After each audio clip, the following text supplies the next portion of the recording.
The power of the intuitive who walks away. So it's very critical, if you want to have an online presence, to have the courage and the power to walk away from people who are not going to take your business in the right direction. Let's say you have your friends, family, community on board and they all support you as an influencer, which rarely happens. But let's just say, for example, you have achieved that and you've got a great start on your business and you're feeling good about it. Sooner or later, you're going to bump into somebody internationally who disagrees with you, who is going to say that you should do the opposite of what you're doing because of X, Y, and Z reason. And it goes against all of your training and all of your learning that you've worked on with your mentors. And when that kind of thing happens, you have to have the courage to walk away from these people. I had this lesson very early on in my business and I got given bad advice. I let this person go into my accounts and do certain work on my accounts, which I realized was the wrong move later on. And I had to pay for that as a business owner and take back control. But thankfully, I had the courage and the wherewithal to walk away from this person and not let them back into my life, because I have learned from experience how important it is to set boundaries with people who are not behaving well. If they're not listening to you and you're telling them that you don't want something and they're pushing and it's against what you want, if you're gonna listen to someone else on the internet tell you how to run your own business, then what's the point of running your own business, right? You might as well just go work for somebody else. And so there are lots of people online who come out with wrong advice. They tell you to do things like, oh, just add fake followers, never, never, never do that. And when you follow the wrong advice, you're the one that's gonna pay as the business, not them. And so you have to make sure that your boundaries are clear and you kick people off of your business who are not supporting you. And that sounds anti-intuitive because people wanna grow in their business. They wanna get more followers, more viewers all the time, not less.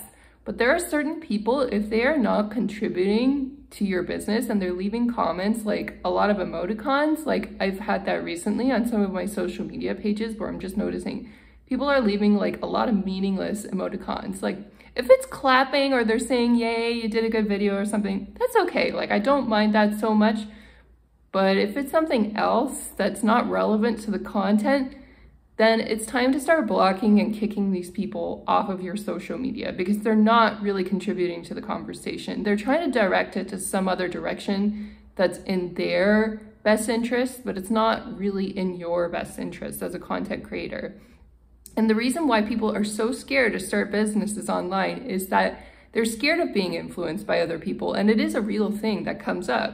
There are people who are going to tell you to do something different against your values because there's just so many different humans all around the world from different countries and different backgrounds, and they may have learned business the wrong way because each society is different and standards that are okay in one country are not okay in another. Like I'll give you an example. So there's this call center in India I saw on the news that is calling people in my country and trying to convince seniors to part with their money. And in India, this is considered okay, according to the laws. They're allowed to have call centers like that rip people off in other countries that are seniors and trick them into sending their money. And that's not really a moral or okay thing to do at all in my books. Unfortunately, it's just the standards in different countries. If they don't have a law against it, then somebody's gonna figure out how to work the system in order to get money from other people in other countries. And in the same way, when you're running your business, you may run across a person from another country that says, do this, and it's not the best thing for your business. And you wanna make sure that you're steering clear of these people. You're setting in the boundaries, you keep kicking them off no matter how persistent they are, because if you don't, then you're no longer in control of your business. It's no longer your intuitive business. It's no longer your creation. You're being controlled by somebody else. Now, if you come across another creator who has really good advice and feedback for you on how to share your business with other people and grow, then that's fantastic. If they've got experience and they've done things the right way and you think they're moral and ethical in the way that they've grown, that is amazing. And you can collaborate with them. So you want to be open to that, but also be very careful about people who don't have their own presence, that are just random people online telling you how to run things, or telling you to, hey, pay for my service and I'll do X, Y, and Z. Some of those things are legit, and outsourcing is fantastic when you can find a good person who's a good fit for you and your business, but don't just take the first offer or the first DM of somebody offering those services, because, you know, often there are other software and products that allow you to do similar things that people are asking you to pay for them to do, and it's quite affordable, and you don't need to hire out people to do it for you. My point of this video is that intuitive, sensitive, empathetic people have the hardest time to let go and to walk away from relationships, because we are such bleeding hearts. We want to be nice to everybody. We want to serve everybody and help everybody.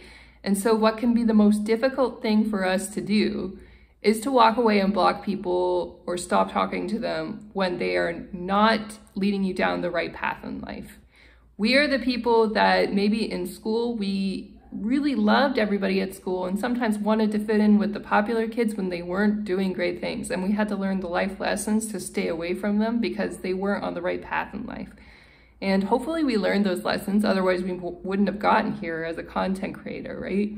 Having said that, it's a life lesson that kind of keeps repeating itself as you grow and encounter different people. There are going to be all kinds of people in this world who will follow you and give you different versions of advice. And having an assistant can be so helpful if you do have the right person to filter some of this influence out and help you focus on the things that you're really good at as a creator. Having said that, the people who know how to let go have the most time and energy to be of service to others, to make a difference, to write their books and create their content. And when you have that power to make a difference, you can really change the world. Don't let somebody who is an amateur take that power away from you because they say they know better. Especially, okay, so I'm gonna give my example because my gender is a woman. Some gentlemen think that they know best because they're gentlemen, you know, and that's just not true. You know, I've done my homework, I've worked really hard to figure out what's appropriate and what's best for me and my business. And just because you're a gentleman with an opinion doesn't mean that it's superior to my own business sense or my own intuition, right? So as for us ladies starting businesses, trust yourself. You know, don't take on opinions of men who think that they know better because they come from a patriarchal society. Well, every society is patriarchal to some extent, but some are worse than others, you know. But be in control of your business. Don't give it up to somebody who has an opinion just because they message you a lot or they kept you company or maybe they helped you a little bit in the past. Don't just take on their opinions and assume that it's the best, especially if they don't have the training and the mentorship that you have. Tell them to find somebody who can support them and who can help them grow. But you're probably not the best person to help them grow in their business or in their personal growth in their life. Because if they're not respecting your boundaries and telling you what to do, then you can't have a relationship with them. The intuitives who learn to let go, who learn to walk away from others, are the ones who are going to change the most lives with their business. They're the ones who are not going to get blocked. They're not going to worry about whether or not they're going to make enough money because they'll just be too busy doing and putting together content for people that changes lives to worry about anything that's distracting. In fact, any intuitive who creates content on a regular business knows that you can't wait for approval in order to put something out there. It's possible you will put out a post that is imperfect and that people will criticize. And you can't worry about that criticism because it will paralyze you and you won't be able to continue creating new content if you're constantly worried about people judging what you're putting out there. The content schedule that you have to follow is just too busy in order for you to worry about what other people are saying about your content. And also set boundaries. Kick these people off your pages. Don't let them follow you if they're giving the wrong advice or they're just putting out random information on there that's not helpful or constructive to your channel or the message that you're sending out. Let these people go. Move on. And when you have the power to do that, that solves a lot of problems in your business.